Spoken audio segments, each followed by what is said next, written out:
What I want to do is introduce Grace Speese. I have enjoyed getting to know you. I've enjoyed meeting you. We met actually at Bill Wallace's Success Small Dallas. I've been there 2 Decembers in a row. And so we met there. And you run the Farmers Branch Chamber of Commerce, and you are officially the first Chamber of Commerce to join Credibility Nation. So I am honored. And I'm also just, when I listen to you, when I hear you, when I see that fire, I just want to say the fire in your belly, but it's what it really is. When I see your heart of who you are and how you show up and how you want to serve, same thing.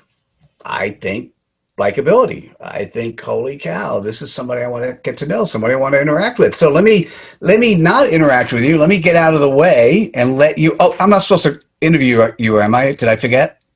No, sir. You're doing your thing. Good. I'm out of I'm the way. flying solo. Thank you so much, Mitchell.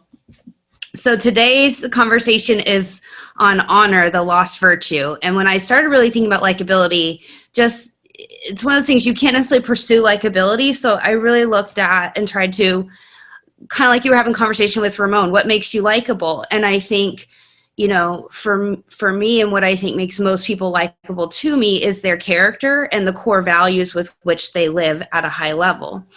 And so I'm going to unpack a lot really quickly. I hope that we can navigate this gracefully and not step on any landmines. But if so, Mitchell, you're on cleanup duty. But when we look at, so again, I think that character, core values is a huge part of being likable, being credible. And there's so much to unpack with character and core values. So I really want to focus on one, and that's this honor conversation. And when we look across at a societal level, we can see systematic, mass dishonor. We have whole people groups who are dishonored. And I think that that's, a big concept behind the race issues that we're dealing with right now. We look at politics. There's tons of dishonor at a political level, at a governmental level, in business, the marketplace. We look at these narratives around millennials. So hopefully I'm going to help change your perspective on millennials today, because I am one. But we also have, you look at something like one of the biblical commandments to honor your mother and father. And when respectfully, some of our elders are irrelevant when we look at a tech, level. And so we have this kind of fragmentation around honor between the millennial generation and the elders. We look at the emasculation of men. I'm a big studier of the psychology of masculinity, femininity, and, men, I think, and respectfully, no offense to any women out there. Again, I'm going to really avoid some landmines here, but men have more of a code of respect and honor. It's part of, their core language and their core values.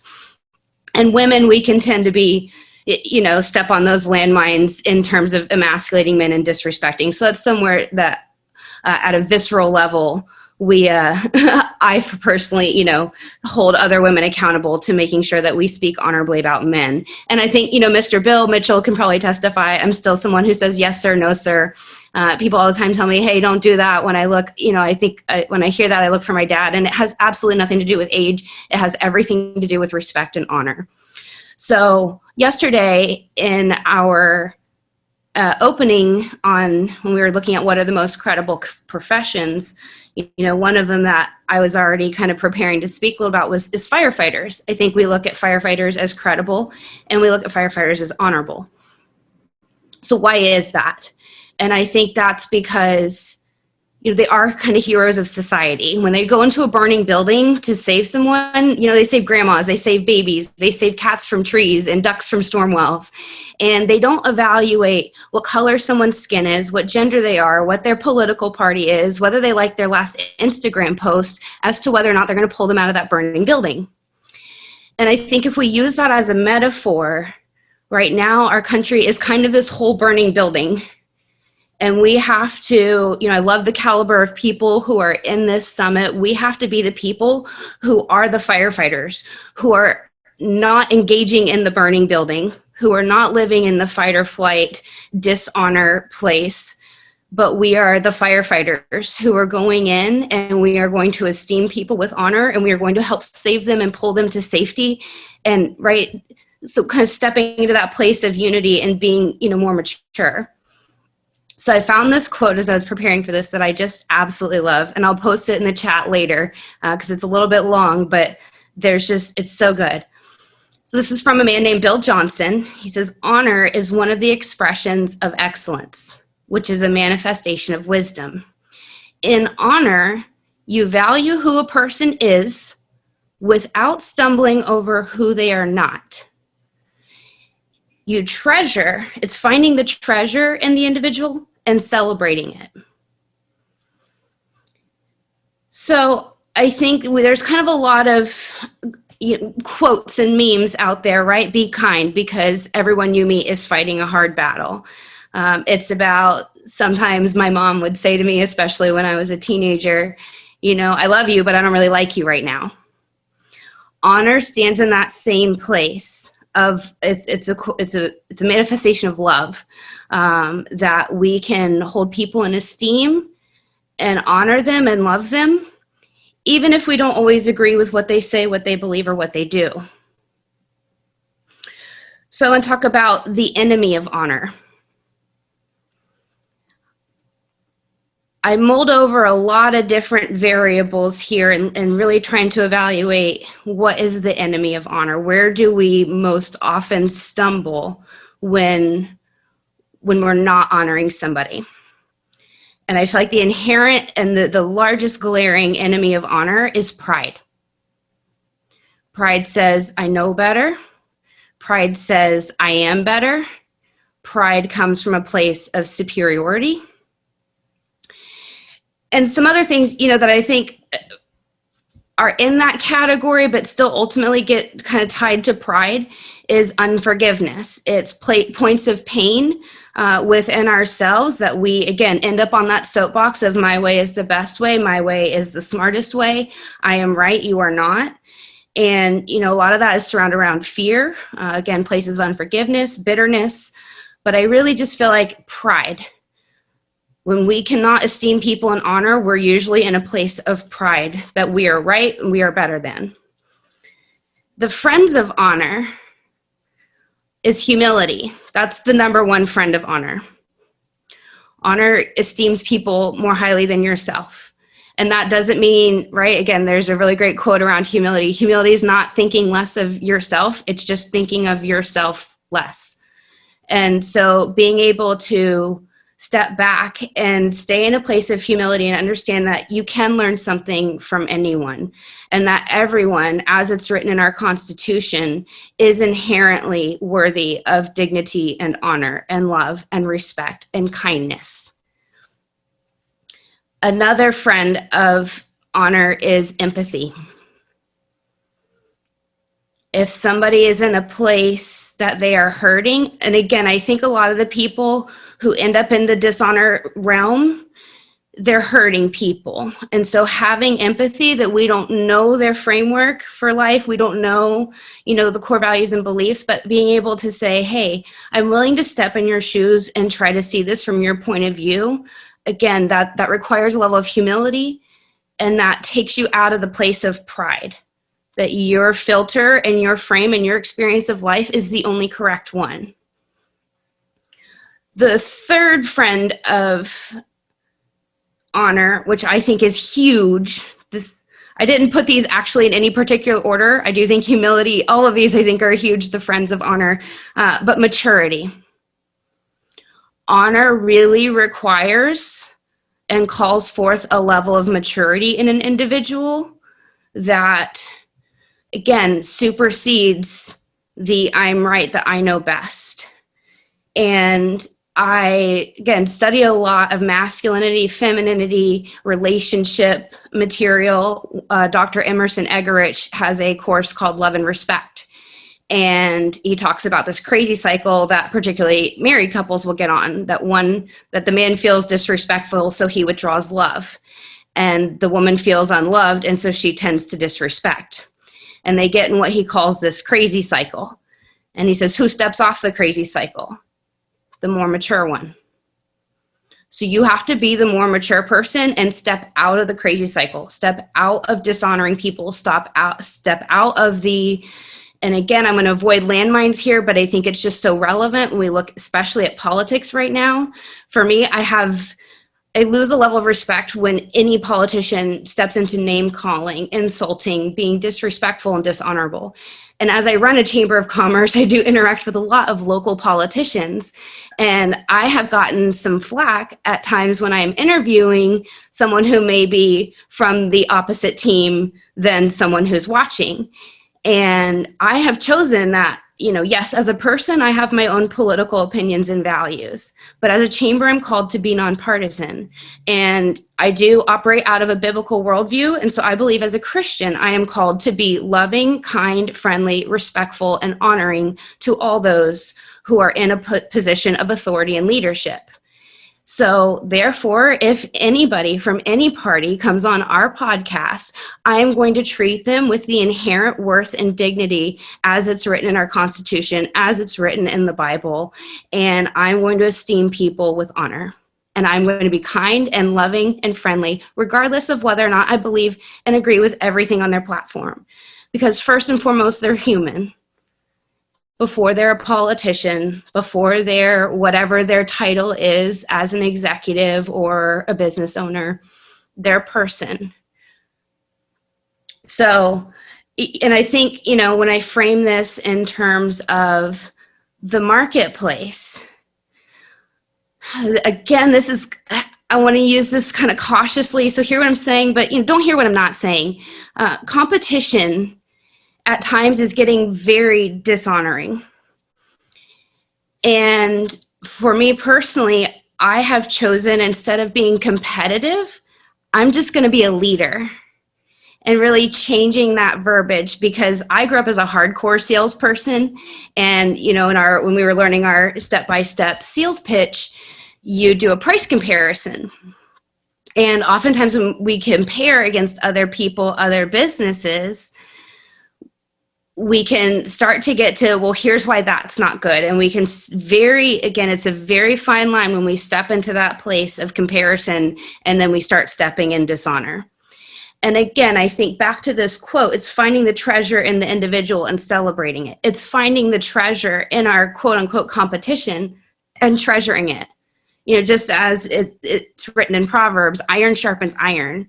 So how about we recognize that we're iron and we're great, and that we can be made great by the beauty and the greatness of others without diminishing it. I think, again, as women, I'm going to speak directly to women because, again, framing this, and men have kind of a bro code that is a little bit higher in respect and honor. And women can get more into gossiping or emotionally venting and vomiting. And so it's just being very cautious with your words, but really learning to train this in your thoughts. And your thought life is very important, because that's where obviously your words coming from. So, right, when we think about honor and we go through from transition, I'm going to go backwards, right? Most of us wouldn't go up and smack someone on the head, right? That would be dishonoring, and a dishonoring action. Most of us may or may not say something dishonorably with our words. Again, we look at cyberbullying, things like that. Would you actually say what you're saying about a competitor, about a politician, to that person's face? And so, at our core level, we have to get all the way back to it's rooted in our thought life. It's rooted in core values that we choose to esteem others with honor, regardless of whether or not we agree with them. Again, I might not like you right now. I might not agree with that statement, but I can still love you and I can still hold you with honor out of a place of, again, humility, empathy, maturity, wisdom. And so that's really the fourth friend of honor, is wisdom. And again, wisdom, the moment that you say, just as, was it Marky yesterday who was talking about, the moment you say that I'm a humble person, it's like, well, is it humble to say that you're humble, or to brag or boast about that? Same kind of thing with wisdom. The moment you think you're wise, I mean, think again, because there's always more to learn. There's always more places to grow. And so again, when you stay in a place of wisdom, of humility, of empathy, and again, just maturity, I think we use the terms emotional intelligence that pairs in here. But I think at a 4-pillar level, it's those 4 things that really allow us to stay out of the place of pride and out of the place of dishonor. And again, we have to just put on our hats and our helmets and be the firefighters who are going in the burning building, who are rescuing those who right now in our country are hurting. We can't negate that generally where there's dishonor, there's hurt. And this message, about being likable, it's not about how do I get honored as a person. The moment you try to be honored as a person, that's not going to work either. Honor is about how you esteem others. And by translation, I believe, again, right when we come back to being likable, I think that, when somebody can say something to you in confidence, when they know you're not a gossip, when they know that you don't speak ill about other people, that's how, you esteem people with honor, you're going to be more likable and you're going to be more credible. And again, I think that have a safe time, have some safe people who you can vent to if need be, when you're really frustrated, when you are hurt, when there is injustice. But again, make sure that those people have the maturity, the wisdom, and the humility to, hold your conversation in confidence and also continue to esteem those people with honor, that you're not going to go and taint those people, but having, again, that safe space to process those kinds of things, that's okay. It's okay to be human. It's okay to be mad or frustrated with people. There is a very real reality to we get hurt, we get dishonored, and you want to have that knee-jerk reaction, to retaliate in some way. Maybe not, again, in a tangible way, like I'm smacking you upside the head, maybe not blasting them on social media, but, still esteeming that place of honor deep, deep, deep within your heart for other people. And if you need to, have safe space, have safe people that you can process those icky places with. But again, that you are out there giving honor to people, whether or not you think they deserve it. Again, I'm going to repeat this quote one more time because it's just so good. Honor is one of the expressions of excellence, which is a manifestation of wisdom. In honor, you value who a person is without stumbling over who they are not. It's finding the treasure in the individual and celebrating it. So just encourage you to find the treasure in people, find something worthy of celebrating, and esteem people with honor. Be cautious of pride, and make humility, wisdom, maturity, and empathy your friends. Thank you. Wow. Hey guys, listen, I would like all of you unmute your mics. Stand up out of your chair. Bill, you don't need to. Stand up out of your chair and just... I didn't have one. Grace, I am so amazingly honored. Thank you.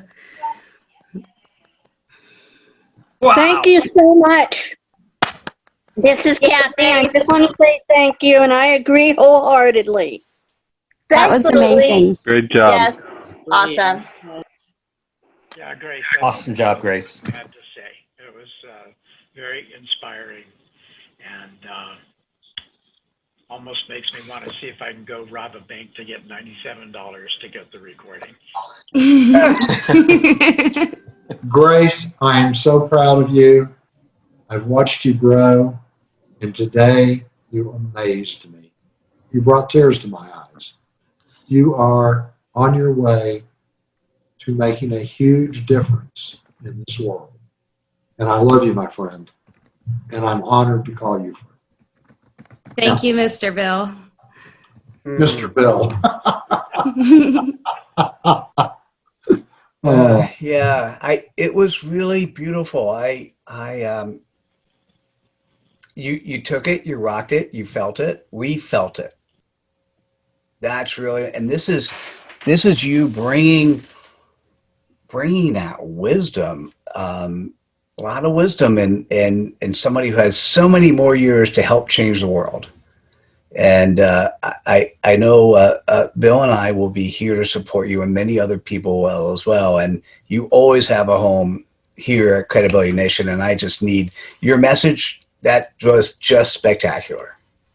Thank you. I spent a lot of time, really, again, working on that and wanting to make it, again, we can talk about honor as a concept, but I think, really being able to translate that into the practical application of today's current events is tough, again, without stepping on landmines. But, we look at these people groups, the Black Lives Matter movement, and that's a people group who feels dishonored. We look at the emasculation of men, tons of dishonor by my half of the species. So I genuinely apologize for that. And, I do want to make the world a better place. I want all people. And as a young woman and a young pretty woman, I have felt, dishonored, dismissed, discounted, in some spheres as I'm going to the top. And I think that it really is a concept that we've lost. And I apologize on behalf of my generation for where we've not represented honor well. And I do hope that we can change the narrative, that I can be one person who helps change the narrative of millennials, that we are promising young people that there are those of us who want to make the difference, who aren't just walking around entitled or disrespectful and opinionated. I'm definitely an opinionated person, but I should be allowed to have my opinions, but still in a deep place in my heart,